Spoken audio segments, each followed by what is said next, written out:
마태복음 13장 24절부터 30절 그리고 36절부터 43절 말씀을 통해서 성경 암송 사역이 어려운 이유, 성경 암송 사역이 어려운 이유라는 제목을 가지고 함께 말씀을 나누려고 합니다.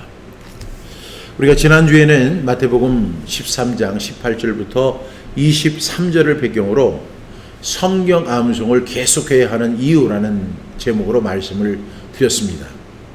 여러분들이 너무나 잘 아는 것처럼 이 말씀은 그 씨 뿌리는 비유의 말씀입니다.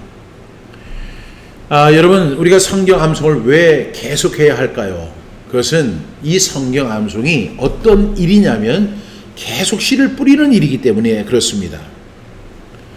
여러분, 이 씨 뿌리는 비유를 여러분 많이 설교를 들으셨을 거예요. 그런데 대부분의 설교자들은 이 네 개의 밭을 주인공으로 여기지만 진짜 주인공은 네 개의 밭이 아니라 천국의 비밀인 씨라고 분명히 말씀을 드렸습니다. 뭐가 주인공이라고요? 씨가 주인공이다, 이렇게 말씀을 드렸습니다. 마가복음 4장 14절에서는 이렇게 말씀하죠. 뿌리는 자는 말씀을 뿌리는 것이라 그랬어요. 그래서 이 뿌리는 자는 예수님이신데 예수님이 지금 뭘 뿌리세요? 말씀을 뿌리시는 거예요. 그래서 말씀이 뭐예요? 씨예요. 또 누가복음 8장 11절을 보게 되면 이 비유는 이러하니라. 씨는 뭐라고요? 하나님의 말씀이요, 이렇게 이야기합니다. 그러니까 여러분, 우리가 정말로 중요하게 여겨야 할 것은 네 개의 밭이 아니고 하나님의 말씀인 씨라는 사실을 여러분 꼭 기억할 수 있기를 바랍니다. 그래서 이 마태는 이것을 잘 정리해 놨는데 우리 한번 같이 읽어볼까요? 아무나 천국 말씀을 듣고 깨닫지 못할 때는 악한 자가 와서 그 마음에 뿌린 것을 빼앗나니 이는 곧 길가에 뿌려진 자요, 이렇게 이야기하는데 이 말씀이 무슨 말씀이라고 했어요? 천국 말씀이다, 이렇게 말씀하셨어요. 씨는 뭐라고요? 천국 말씀. 그 다음에 밭은 우리의 마음이 바로 밭이다, 이렇게 우리 정의할 수 있습니다. 따라서 우리는 이 씨 뿌리는 비유를 어떻게 이해를 해야 되냐면 하나님의 말씀이 씨다. 그리고 그 씨는 바로 천국 말씀이다. 그리고 이것을 토탈해서 우리가 설명할 수 있는 것이 뭐냐면 천국의 비밀이다, 하나님 나라의 비밀이다, 이렇게 정의할 수 있다는 사실을 꼭 기억할 수 있기를 바랍니다. 여러분, 이 씨 뿌리는 비유는 절대로 네 개의 밭을 강조하는 내용이 아니라고 지난주에 제가 강조했습니다. 씨 뿌리는 비유는 절대 옥토가 되라, 좋은 땅이 되라, 이렇게 예수님 말씀하지 않으셨어요. 예수님이 우리에게 너는 좋은 땅이 돼야 돼, 그래야만 100배, 60배, 30배의 결실을 거두는 거야, 이렇게 말씀하신 게 아니에요. 많은 사람들이 그렇게 이야기를 하고 있어요. 그래서 저 좋은 땅 되기 원해요, 옥토가 되기를 원해요, 제 마음을 기경하여 주시옵소서, 이렇게 기도하는 분들이 있는데 중요한 것은, 여기서 중요한 말씀은 씨예요. 네 개의 밭은 우리의 마음의 상태를 의미하는 것임을 우리는 기억합니다.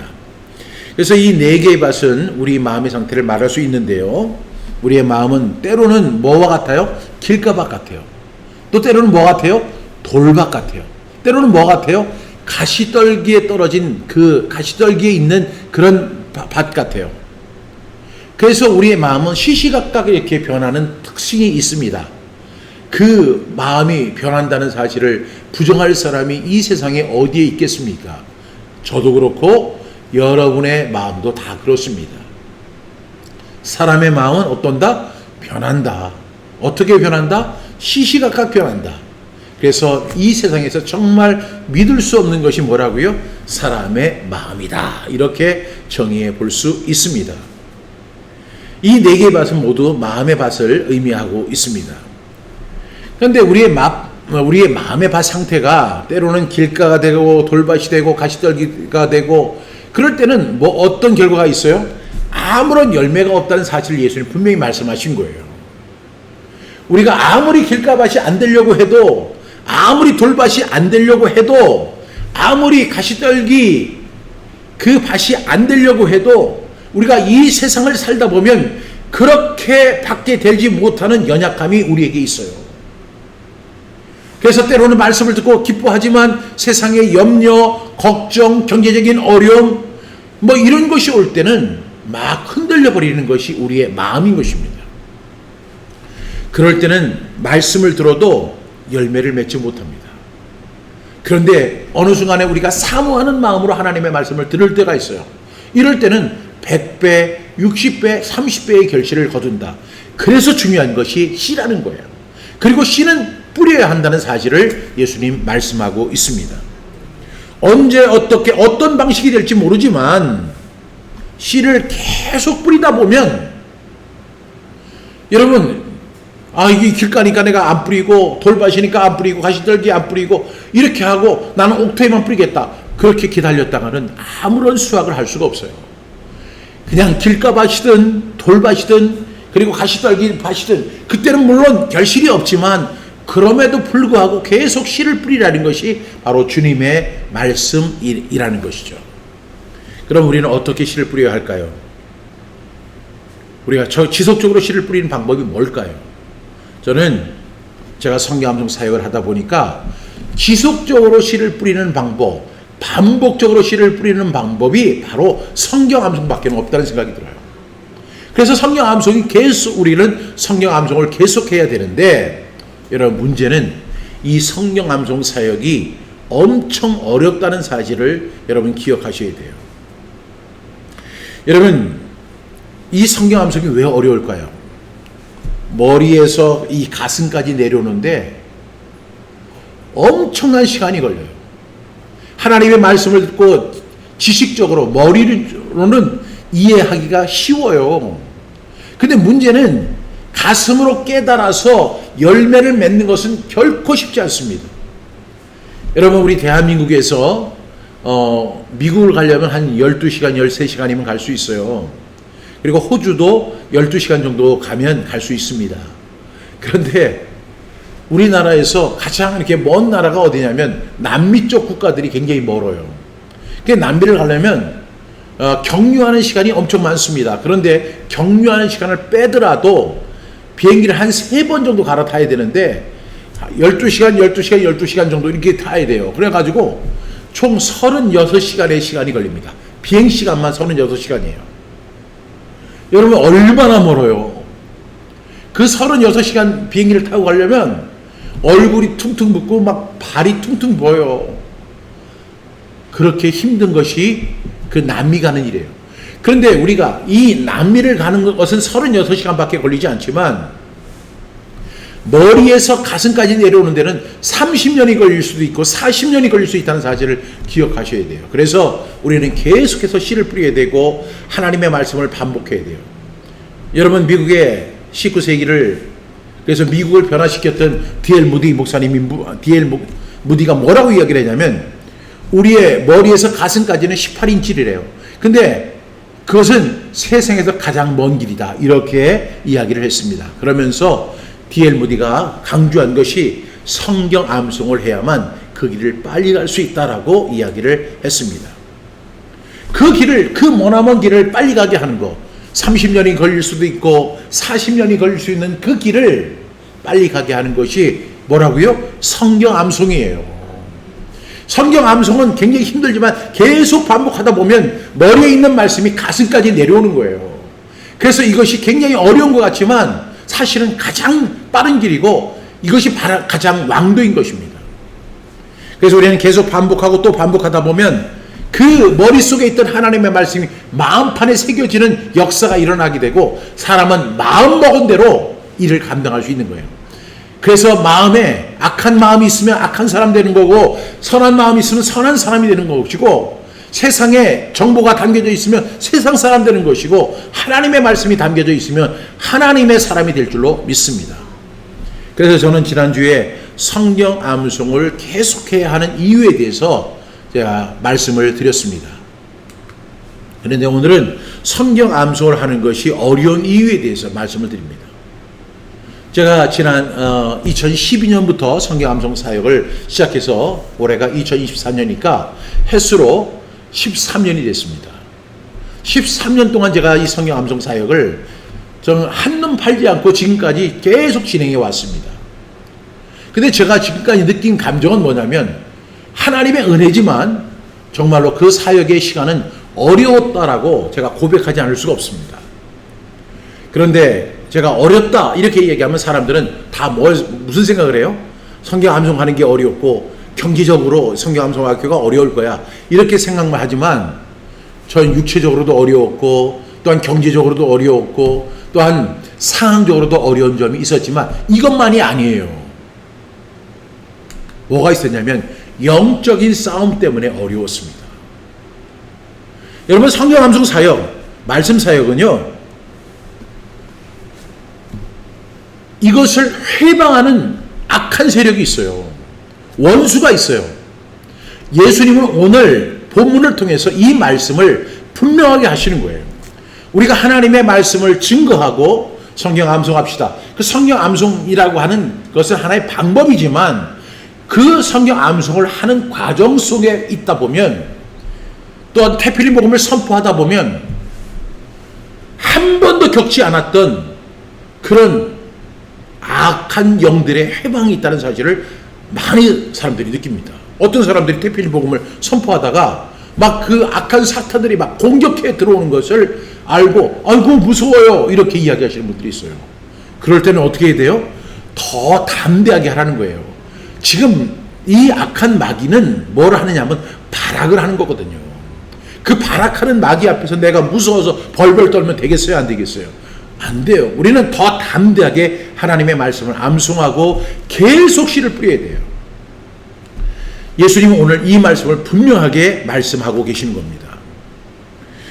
제가 이 성경 암송 사역을 13년째 진행을 하면서 이 진행을 하는데 저 혼자만 한 게 아니에요. 이 성경 암송을 위해서 오늘도 귀한 분들이 헌금해 주셨지만은 저를 위해서 늘 동역해 주시고 저를 때로는 아들처럼 때로는 동생처럼 귀하게 여기시면서 저를 위해서 기도하는 분이 계세요.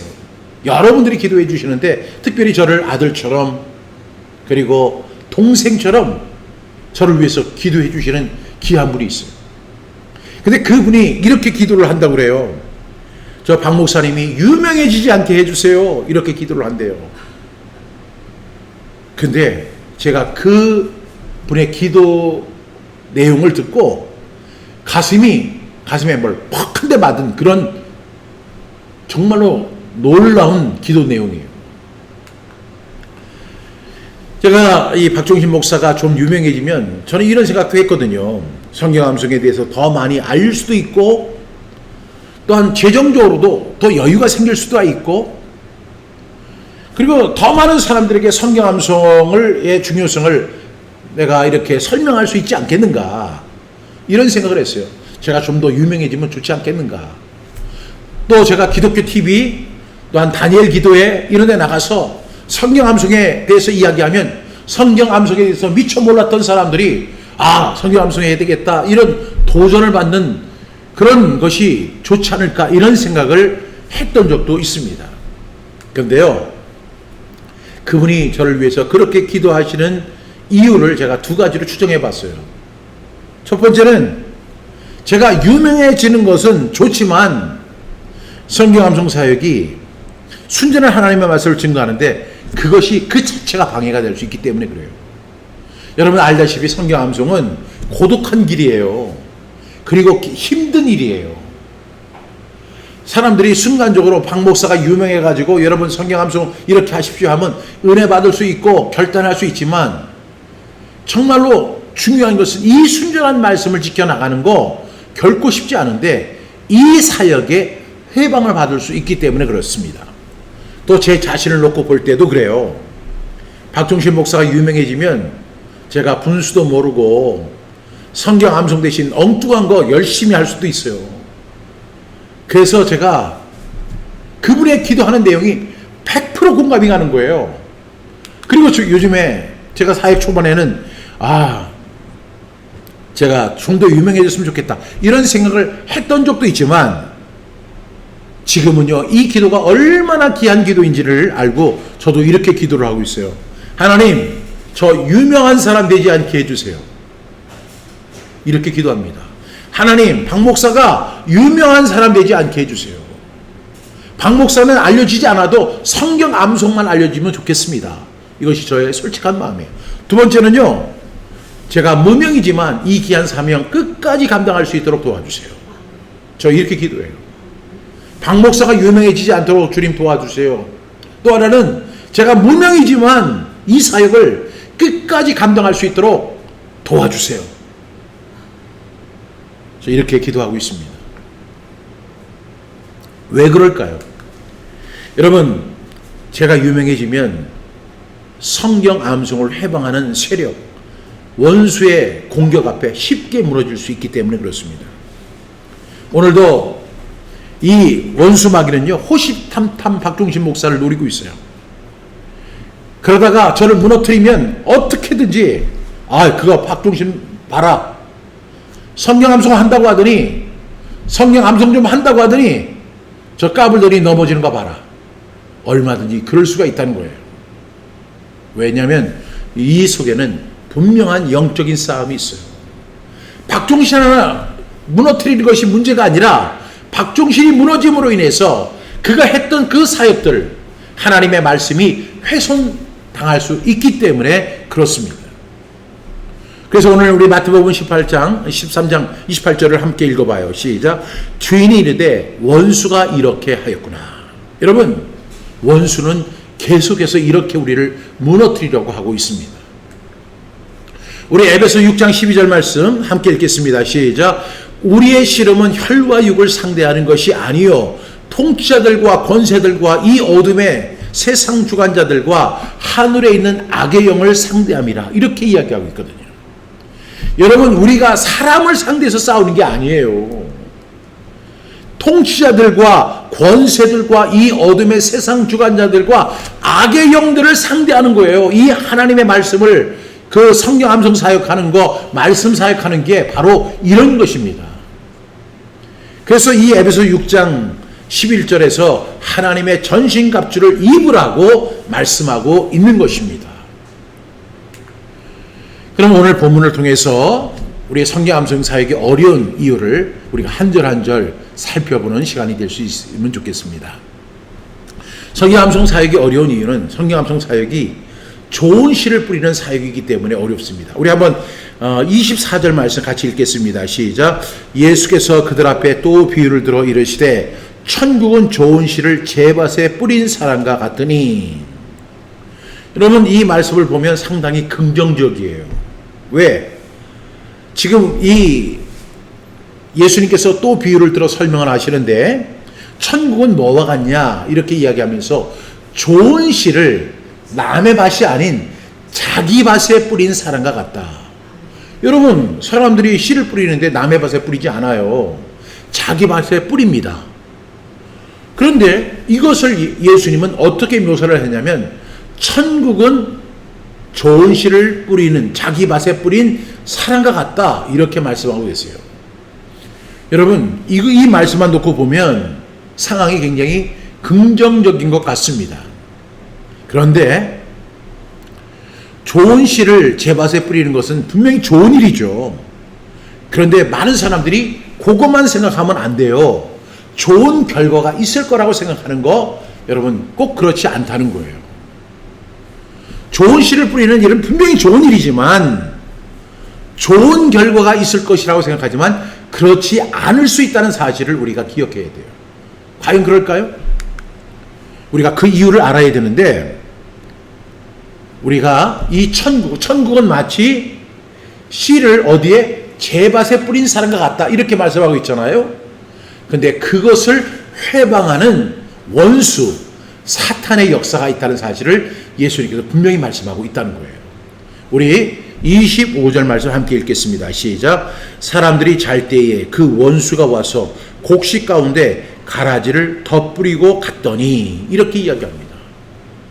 여러분, 천국은 마치 뭐와 같다고 했습니까? 천국은 좋은 씨를 제밭에 뿌린 사람과 같다. 굉장히 긍정적이에요. 이렇게만 가면, 이렇게만 진행되면, 이렇게만 결과를 얻을 수 있다면 좋은 결과를 얻을 수 있는 것은 분명한 사실입니다. 그런데 여러분, 뜬금포 같은, 우리가 전혀 상상도 못하는 그런 악한 일들이 벌어지고 있어요. 여기 보니까 사람들이 잘 때에, 여러분 사람들은 잘 때 무방비 상태가 되거든요. 아무런 대처를 세우지 못하고 잠을 자고 있어요. 그런데 그 시간에 마귀는 역사합니다. 우리가 안심하고 있을 때, 방심하고 있을 때 마귀가 역사하고 있다는 거예요. 우리가 하나님의 말씀을 뿌렸습니다. 그러면 우리는 당연히 좋은 결실이 일어날 걸 생각하고 기대하고 기쁨 가운데 잠자리에 들었는데, 그 시간에 이 원수들은 우리 밭에 와서 그 곡식을 뿌린 가운데 뭘 뿌려요? 가라지를 덧뿌리고 갔다는 거예요. 여러분, 이것이 마귀의 전략이에요. 여러분, 좋은 씨를 뿌렸다고 해가지고 방심하거나 안심해서는 안 된다는 거예요. 하나님의 말씀 사역을 감당하는 데 있어서 우리가 하나님의 말씀을 암송합니다. 하나님의 말씀이 굉장히 순전합니다. 이 말씀을 우리가 암송해야 합니다. 이 말씀을 묵상해야 합니다. 이렇게 이야기하는 건 얼마나 좋은 일이에요. 그런데 그 일에 무엇이 있어요? 가라지가 있다는 거예요. 좋은 씨를 뿌렸다고 해서 항상 좋은 결실로만 나타나는 게 아니라는 것을 오늘 예수님 말씀하시는 거예요. 원수가 와서 가라지를 뿌리더라는 거예요. 우리가 잠자고 있는데 아무도 모르게 와서 좋은 씨 사이에 가라지를 뿌리고 가는 것이 사탄의 전략, 원수의 전략인 것입니다. 그래서 처음에는 잘 몰라요. 씨를 뿌렸으니까 씨앗이 처음부터 나오는 게 아니니까 잘 몰라요. 근데 어느 정도 이제 시간이 흘렀고 싹이 나서 결실할 때가 딱 됐는데 보니까 이거는 알곡이 아니라 가라지 씨앗이 나오는 거예요. 가라지 열매가 나오는 거예요. 우리 26절 말씀 같이 읽겠습니다. 시작. 싹이 나고 결실할 때에 가라지도 보이거늘, 이렇게 말씀합니다. 우리는 하나님의 말씀 뿌렸습니다. 자기 땅에 뿌렸습니다. 좋은 결실을 기대하고 있습니다. 당연히 좋은 일이 일어날 것이라고만 생각했습니다. 그런데 우리가 모르는 사이에 그 원수 사탄 마귀가 와서 그 뿌린 씨 옆에 가라지를 병행해서 뿌리는 거예요. 여러분, 이것이 바로 말씀 사역의 어려움이에요. 성경 암송 사역을 하면서 어려움을 겪는 이유가 바로 이런 가라지 사역이 있기 때문에 그렇습니다. 여러분, 비상이 걸렸죠? 우리는 한 번도 가라지를 뿌린 적이 없어요. 우리는 좋은 씨를 제 땅에 뿌렸어요. 그러니까 좋은 씨가 좋은 열매를 맺을 줄 알고 기대하고 있는데 어느 날 갑자기 보니까 그 속에 가라지가 같이 자라고 그 세력이 엄청난 거예요. 좋은 씨를 뿌리고 좋은 결실만을 기다리고 있었는데 이상한 가라지 형태의 결실이 보이는 겁니다. 27절 말씀 우리 같이 읽겠습니다. 시작. 집 주인의 종들이 와서 말하되 주여 밭에 좋은 씨를 뿌리지 아니하였나이까? 그런데 가라지가 어디서 생겼나이까? 이 종들이 너무 기가 막히니까 이 종들이 이렇게 얘기합니다.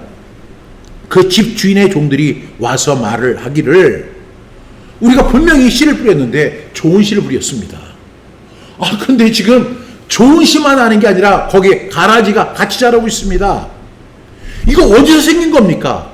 이렇게 이 사람들이 질문합니다. 당연히 모르기 때문에 그렇게 질문을 하는 것이죠. 여러분, 이것이 바로 말씀 사역의 어려움입니다. 우리는 그 사탄의 말씀 사역을 해방하는 방법을 알아야 돼요. 이 사탄들이 우리의 사역을 방해하는 방법을 우리는 그 방법을 알고 대처해야 할 수 있어요. 해야 돼요. 그들은 좋은 씨를 부정하지 않아요. 하나님 말씀이 틀렸다고 이야기하지 않습니다. 여러분, 심지어 하나님의 교회 사람들, 신천지 사람들도 하나님의 말씀이 틀렸다고 이야기하잖아요. 하나님의 말씀은 정말로 귀한 하나님의 말씀, 순전한 말씀이다, 이렇게 생각합니다. 그런데 문제는 뭐냐면 그 속에 자기들의 가라지가 있는 거예요. 우리가 좋은 씨를 뿌리는데 그들이 와서 방해하지도 않습니다. 좋은 씨를 뿌리고 있을 때 그들은요 가만히 있는 것 같아요. 마치 동조하는 것 같이 아무런 방해를 하지 않습니다. 그래서 우리를 어떻게 하게 만들어요? 방심하게 만들어요. 그러니까 우리가 항상 기억해야 되는 것이 성령 암송 사역을 하는 것도 그렇고 말씀 사역을 하는 것도 그렇고 말씀을 증거하는 것도 그렇고 이 말씀 증거하는 것이 얼마나 귀하고 아름다운 일이에요. 그러나 그것을 말씀을 심었을 때 방심해서는 안 된다는 사실. 왜? 악한 마귀 사탄 권세에 방해가 있고 회방이 있기 때문에 그렇습니다. 여러분, 이 사탄은 하는 최악의 전략이 뭐냐면 바로 좋은 씨 옆에 가라지를 함께 심는다는 거예요. 뿌린다는 거예요. 그래서 저는 이 말씀을 읽을 때마다 묵상할 때마다 제가 늘 생각하는 것이 뭐냐면 우리 설교자들 정말로 주의해야 된다. 저를 비롯한 모든 설교자들 정말로 주의해야 되는 것이 뭐냐면 하나님의 말씀은 100% 순전한 거예요. 그런데 여기에 사탄의 가라지를 심는데 동참하는 일을 해서는 절대로 안 된다는 거예요.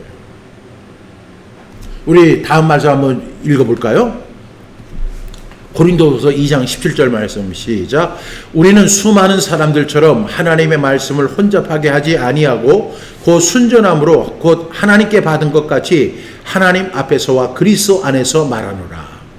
여러분, 여기에서 제가 빨간 글씨로 이렇게 써놓은 게 있어요. 수많은 사람들처럼 하나님의 말씀을 혼잡하게 하지 아니하고. 여기에서 핵심이 뭐예요? 수많은 사람들이 무슨 짓을 한다고요? 하나님의 말씀을 혼잡하게 한다는 거예요. 나 하나님의 말씀을 증거하는 사람이에요. 나 설교자예요. 나는 하나님의 말씀만 증거하는 사람이에요. 이렇게 말을 하지만 실제로 그 사람이 하나님의 말씀을 혼잡하게 하는 수많은 사람 중에 한 사람일 수 있다는 거예요. 저도 마찬가지예요. 그래서 늘 어떻게 해야 돼요? 우리는 내 말씀 속에 가라지가 들어있지 않은가를 분명히 점검해야 돼요. 그렇지 않으면 우리는 엄청나게 무서운 일을 당하기 때문입니다. 여러분, 이 사탄은 설교자를 이용해서 일반 성도들을 이용하는 것도 이용하지만 설교자를 이용하면 가장 큰 효과가 있거든요. 그래서 사람들이 잘 모르는 사이에 하나님의 말씀 옆에 이 설교자의 자기 생각, 자기 철학, 자기의 사상, 자기의 생각을 주입하는 일을 하는 거예요. 여러분, 하나님의 말씀은 100% 순전한 말씀이죠. 그런데 설교자는 그 말씀을 그대로 증거해야 돼요. 하나님이 이렇게 말씀하셨습니다 라고 그대로 증거해야 되는데 이 설교자들이 그렇게 하는 이유는 뭐냐면 사탄들이 그런 생각을 불어넣어주는 거예요. 그래서 뭘 넣냐면 자기의 생각, 자기가 생각하는 철학, 자기의 사상, 그런 것들을 갖다가 이 하나님의 말씀 속에 슬쩍 묻혀서 가는 거예요. 그러면서 뭐라고 이야기해요? 하나님의 말씀입니다. 저는 여러분에게 하나님의 말씀을 증거하고 있습니다. 이렇게 이야기를 한다고요. 그런데 여러분 가만히 생각해 보세요. 하나님의 말씀은 그대로 순전한데 그 말씀 속에 자기의 생각이나 사상이나 철학이나 그리고 오늘 아침에 읽은 그 신문 뉴스라든가 자기의 어떤 정치 사상이나 이런 걸 갖다 거기다 묻어가지고 하면 그것이 하나님의 말씀이 될까요? 그래서 우리는 수많은 사람들이 하나님의 말씀을 혼잡하게 하는 그 일을 우리가 보고 있는 거예요. 여러분, 이것은 생수가 아니라 뭐예요? 가라지예요. 제가 지금 이 그림을 제가 직접 그린 거거든요. 잘 그리지 않았습니까? 제가 챗GPT를 통해서 제가 그린 그림이에요. 제가 챗GPT한테 이렇게 그려라 했더니 얘가 이렇게 그림을 그려줬어요. 하나의 잉크 방울을 갖다 이렇게 떨어뜨렸어요. 여기 생수에. 여기에 노란 방울을 하니까 이게 노란물이 되잖아요. 여러분, 이것을 갖다가 이거 생수입니다. 색깔은 노랗지만 생수입니다. 이렇게 얘기를 하면 누가 이 생수를 사겠어요? 어이구, 왜 생수가 저런 색깔이야? 사람들은 안 살 거예요. 하나님의 말씀이 생수라고 한다면 그 생수를 그대로 퍼서 사람들에게 갖다 먹여야 돼요. 그 목마른 사람들에게 하나님의 말씀을 그대로 떠서 갖다 주는 그 도구가 돼야지 거기에 자기의 잉크를 타서는 안 된다는 거예요. 제가 왜 여러분들에게 성경 암송을 합시다 하는 거는 그 제가 말씀을 증거하는 그 시간보다는 저와 여러분이 같이 그냥 하나님의 말씀을 순전하게 암송하고 순전하게 마음판에 새기자고 하는 그런 것은 제가 두렵건데, 가만히 생각해 본다면 제가 말을 많이 할수록 실수가 생기고, 제가 말을 많이 할수록 하나님의 말씀을 오염시킬 수 있기 때문에 그런 것입니다. 여러분, 우리 주님은요 금방 그 사실을 아셨어요. 아니, 누가 우리가 가라지를 심었습니까? 이렇게 제자들은 그 종들은 와서 질문할 때 예수님 이렇게 말씀해요. 원수가 이렇게 하였구나 하고 정확한 판단을 하세요. 씨 뿌리는 것, 말씀을 뿌리는 것을 반대하는 세력이 있다는 것을 예수님은 알고 계셨습니다. 우리 28절 같이 읽겠습니다. 시작. 주인이 이르되 원수가 이렇게 하였구나. 종들이 말하되 그러면 우리가 가서 이것을 뽑기를 원하시나이까? 이렇게 질문합니다. 종들은 대책 연구를 합니다. 아니, 우리는 좋은 씨를 뿌렸을 뿐이야. 그런데 어떻게 가라지가 생겼을까? 그러면 이 가라지를 어떻게 제거해야지? 그래서 주인에게 가서 얘기합니다. 우리가 뽑기를 원하십니까? 라고 물었습니다. 29절 우리 같이 읽겠습니다. 시작. 주인이 이르되 가만두라. 가라지를 뽑다가 곡식까지 뽑을까 염려하노라. 이렇게 말씀하세요. 우리 주님이 이렇게 말씀하시는 거예요. 가만둬라.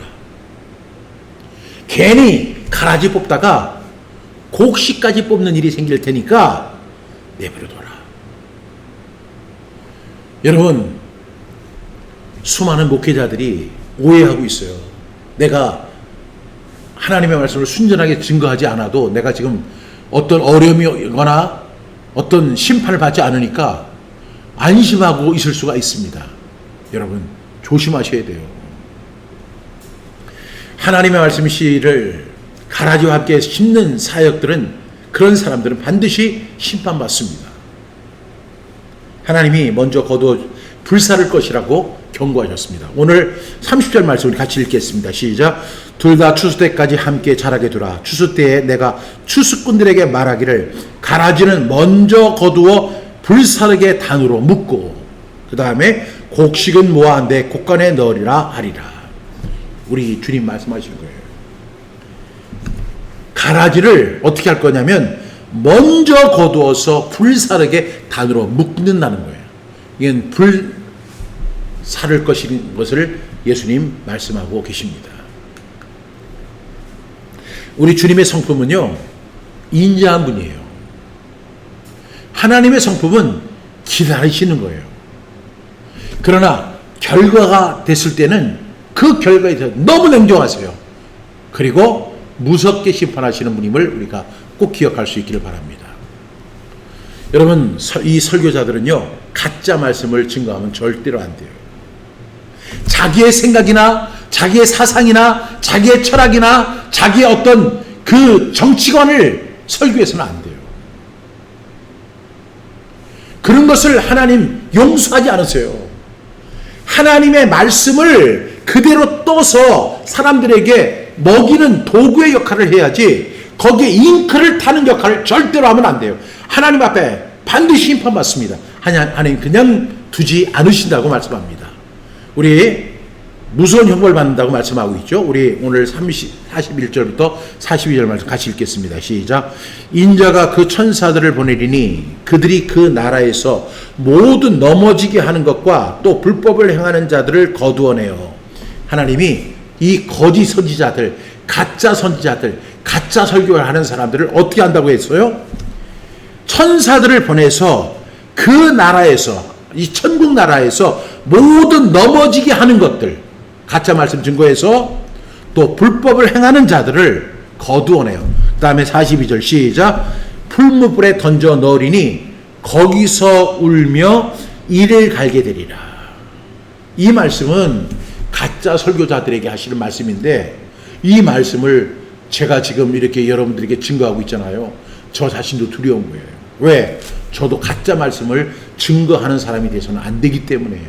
저도 가짜 말씀 증거하면 어떤 결과냐면 풀무불에 던져 넣어서 거기서 슬피 울며 이를 가게 되는 그 안타까운 일이 제 인생에도 벌어질 수 있거든요. 그래서 어떻게 해야 돼요? 우리는 말씀 그대로를 그대로 증거해야 돼요. 그 말씀에 잉크를 넣어서는 절대로 안 돼요. 내 생각을 넣어서 안 돼요. 내 철학을 넣어서 안 돼요. 내 사상을 넣는 게 아니에요. 하나님의 말씀을 그대로 떠서 그 하나님의 말씀에 기근하는 사람들에게 먹이는 거, 마시게 하는 거, 이것이 설교자들의 책무인 줄로 믿습니다. 여러분, 성경암송 사역이 어려운 이유가 뭐라고 했습니까? 원수 사탄 가라지에 공격이 있기 때문에 그렇습니다. 이 원수는요, 순전한 하나님의 말씀을 심심하게 만들어버려요. 그리고 재미없게, 그리고 매력없게 만들어요. 제가 사역의 현장에서 느끼는 것이 바로 그런 겁니다. 우리 성경 암송합시다. 여러분, 성경 말씀을 암송하는 게 단순히 어떤 문장을 외우는 게 아니에요. 하나님의 마음이에요. 하나님의 생각이에요. 하나님의 말씀이에요. 천지를 창조하신 그 하나님의 말씀이라고요. 근데 그 말씀을 우리가 이렇게 암송을 하면서 계속 반복해서 씨를 뿌리다 보면 어느 순간에 내 마음에 그것이 뿌려지게 돼요. 그래서 얼마나 은혜가 되는지 몰라요. 얼마나 좋은지 몰라요. 야, 그래서 제가 이렇게 고백합니다. 성경 암송 사역 참 어렵지만 정말로 경제적으로도 어려울 때가 한두 번이 아니지만 그래도 이 사역 참 귀하다. 왜? 박종신의 말이 아니라 하나님의 말씀을 자꾸만 되뇌이고 반복하게 하고 그리고 그 말씀 속에서 깨달아 갈 수 있도록 돕는 역할을 제가 하니까 성경 암송이 바로 그런 역할을 하는 거잖아요. 그런데 수많은 사람들이 이렇게 얘기를 해요. 하나님 말씀 암송하는 거 어렵지 않아요? 종달새처럼 반복하는 게 무슨 의미가 있어요? 하면서 이것을 퇴색시켜버리는 거예요. 그런 사람이 엄청 많아요. 제가 이제까지 그런 이야기를 하는 사람들을 보면 일반 성도님들은 절대로 그런 얘기 안 하더라고요. 내가 성경 암송 못해서 그 미안한 마음만 갖고 있을 뿐이지. 그런데 설교자들이나 목회자들은 성경 암송하는 게 그걸 굉장히 싫어해요. 엄청 미워해요. 그리고 엄청 반대하는 사람이 있어요. 대놓고 반대하면 또 이상하니까 은근히 반대해요. 은근히 반대해요. 그래서 그 성경 암송하는 사람을 갖다가 은근히 따돌려요. 여러분, 그런 일이 한두 번이 아니라니까요. 왜? 하나님의 말씀을 자꾸만 내가 되새기고 성경은 그렇게 하라고 하는데 그렇게 하는데 그것이 눈꼴사로워서 못 보는 목회자들이 있다니까요. 저는 그 목회자들이 제정신인가 이런 생각이 들어요. 아니, 불경을 갖다 외우는 것도 아니고 세상에 시를 갖다 외우는 것도 아니라 순전한 하나님의 말씀을 되뇌이고 반복하면 그것을 마음판에 새기려고 하고 어떻게든지 하나님의 말씀을 가까이 하려고 하는 그런 모습을 보면 기특하게 보고 이쁘게 보고 어떻게든지 격려해주고 도와주고 이렇게 해야지. 여러분, 그런데 그것을 은근히 반대하고 은근히 따돌리고 그리고 은근히 정죄하고 그리고 그 사람을 갖다 그 사람의 메시지가 오르니까 그 메시지는 공격하지 못하는 거예요. 성경 암송에 대해서는 반대하지 못하지만 그 성경 암송하는 메신저를 공격하는 그런 일들이 지금 한국교회에 엄청나게 많아요. 여러분, 절대로 그런 목회자 밑에서 신앙생활 하면 안 돼요. 아주 눈에 가시처럼 보는 사람들이 있어요. 왜 그럴까요? 우리가 하나님의 말씀 사역하고 성령 암송 사역하는 거, 이것을 누가 싫어해요? 원수가 싫어해요. 그래서 거기다 가라지를 심는 거예요. 그래서 하나님의 말씀보다 그 가라지가 더 재미있게 들리게 하는 거예요. 그래서 디모데후서 3장을 보게 되면 그 말세지 말에 나타나는 현상들이 있는 거예요. 여러분, 이러한 시대에 우리가 놓여 있습니다. 하나님의 말씀, 씨 뿌리는 사역을 의미 없게 만들어 버리고 자신의 메시지를 더 강조하고 더 중요하게 여기는 그런 사람들이 있어요. 나중에 제자들이 예수님께서 이 비유를 말씀하신 후에 이제 집에 들어가셨는데 제자들이 이 비유에 대해서 너무 알고 싶은 거예요. 그래서 예수님한테 그 비유에 대해서 설명해 달라고 이렇게 말씀합니다. 그랬더니 예수님이 이렇게 말씀하시죠. 우리 한번 같이 36절부터 43절까지 함께 읽겠습니다. 시작. 이에 예수께서 무리를 떠나사 집에 들어가시니 제 아들이 나와 이르되 밭의 가라지의 비유를 우리에게 설명하여 주소서. 대답하여 이르시되 좋은 씨를 뿌리는 이는 인자요 밭은 세상이요 좋은 씨는 천국의 아들들이요 가라지는 악한 자의 아들들이요 가라지를 뿌린 원수는 마귀요 추수 때의 세상 끝이요 추수꾼은 천사들이니 그 다음에 그런즉 가라지를 거두어 불에 사르는 것 같이 세상 끝에도 그러하리라. 41절 인자가 그 천사들을 보내리니 그들이 그 나라에서 모든 넘어지게 하는 것과 또 불법을 행하는 자들을 거두어 내며 이 거짓 선지자들 가짜 설교하는 분들을 다 거두어냅니다. 42절 풀무불에 던져 넣으리니 거기서 울며 이를 갈게 되리라. 잘못한 거예요. 그에 상응하는 벌을 받게 됩니다. 43절 주님께서 이렇게 말씀하시죠. 시작. 그때 의인들은 자기 아버지 나라에서 해와 같이 빛나리라. 귀 있는 자는 들을지어다. 이렇게 말씀하십니다. 좋은 씨를 뿌리는 이는 예수님이시죠. 그 다음에 밭은 세상이죠. 좋은 씨는 천국의 아들들이죠. 가라지는 악한 자의 아들들이죠. 가라지를 뿌린 자는 누구예요? 원수 마귀죠. 추수꾼은 천사들입니다. 이렇게 예수님 그 제자들에게 설명해 달라고 하니까 자세히 설명해 주셨습니다. 그러면서 그렇게 우리 그 앞에서 비유로 하셨던 말씀보다 더 강렬하고 더 구체적으로 설명해 주셨다는 사실을 기억합니다. 여러분 성경 암송을 그 사역하는 게 어렵다고 했잖아요. 어려운 이유가 뭐라고 했어요? 사탄의 역사 때문에 그래요. 지금 사탄은 옛날에는 가라지 사역했는데 지금은 가라지 사역 안 할까요? 아니요. 더 심하게 하고 있습니다. 그럼 우리는 어떻게 해야 할까요? 아무리 어렵고 힘들어도 우리는 어떤 사역 감당해야 할까요? 순전한 하나님의 말씀 뿌리는 사역, 하나님의 말씀을 암송하는 사역, 그리고 이 하나님의 말씀을 증거하는 사역, 이것을 감당해야 돼요. 이것이 바로 무슨 사역이에요? 씨를 뿌리는 사역인 줄로 믿습니다. 우리 이렇게 선언했으면 좋겠어요. 고린도후서 2장 17절 시작.